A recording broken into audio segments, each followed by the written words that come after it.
தமிழக வெற்றி கழகத்தினுடைய தோழர்களுக்கும் என் நெஞ்சில் குடியிருக்கும் நண்பா நண்பிகள் உங்கள் அனைவருக்கும் மீண்டும் என்னுடைய பணிவான வணக்கங்கள். நான் இன்றைக்கி ஆக்சுவலாக எதுவும் பேச வேணான்னு தான் நினச்சேன். பட் ஒரு முக்கியமான ஒரு விஷயத்தை பற்றி இன்றைக்கி நான் பேசலைன்னா அது அவ்வளோ கரெக்டாக இருக்காதுன்னு எனக்கு தோணுச்சு. அதான்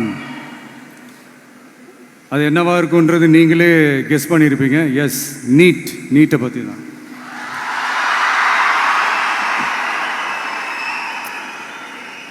இந்த நீட்டுன்றது பார்த்தீங்கன்னா நம்ம தமிழ்நாட்டில் இருக்கிற மாணவ மாணவிகள், குறிப்பாக கிராமப்புறத்தில் இருக்கிற ஏழை எளிய பிற்படுத்தப்பட்ட, மிகவும் பிற்படுத்தப்பட்ட மற்றும் தாழ்த்தப்பட்ட வகுப்பினை சேர்ந்த இந்த மாணவ மாணவிகள் எல்லாருமே ரொம்பவும் பாதிக்கப்படுறாங்கன்றது தான் ஒரு சத்தியமான ஒரு உண்மை.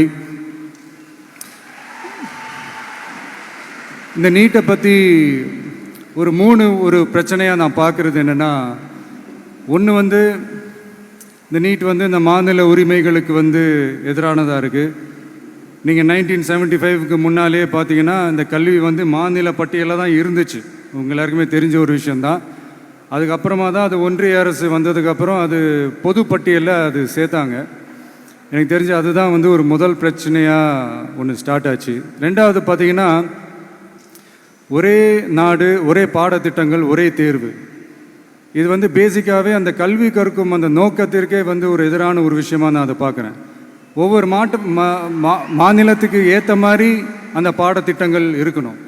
இது நான் மாநில உரிமைகளுக்காக மட்டுமே இதை நான் கேட்கல. நீங்கள் பார்த்தீங்கன்னா அந்த கல்வி முறையில் பல்வேறு கண்ணோட்டங்கள், பல்வேறு பார்வைகள், டிஃப்ரெண்ட் பர்ஸ்பெக்டிவ்ஸ்னு ஒன்று சொல்லுவாங்க இல்லையா, அப்படி அதுக்கு ஒரு முக்கியத்துவம் கொடுக்குற ஒரு விஷயமா அது இருக்கணுன்றதான் என்னுடைய பார்வை. Diversity is a strength, it is not a weakness. பன்முகத்தன்மை அப்படிங்கிறது அது ஒரு பலமே தவிர பலவீனம்னு சொல்ல முடியாது. இதில் இன்னொரு முக்கியமான ஒரு விஷயம் என்னென்னா, மாநில மொழியில் படிச்சுட்டு,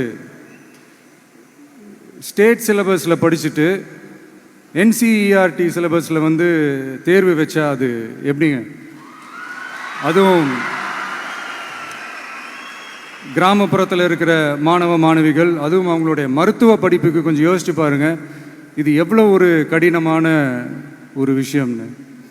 மூணாவது நான் பார்க்குற ஒரு பிரச்சனை என்னென்னா, போன மே மாதம் 5ஆம் தேதி அந்த நீட் எக்ஸாம்லாம் நடந்துச்சு. அதில் சில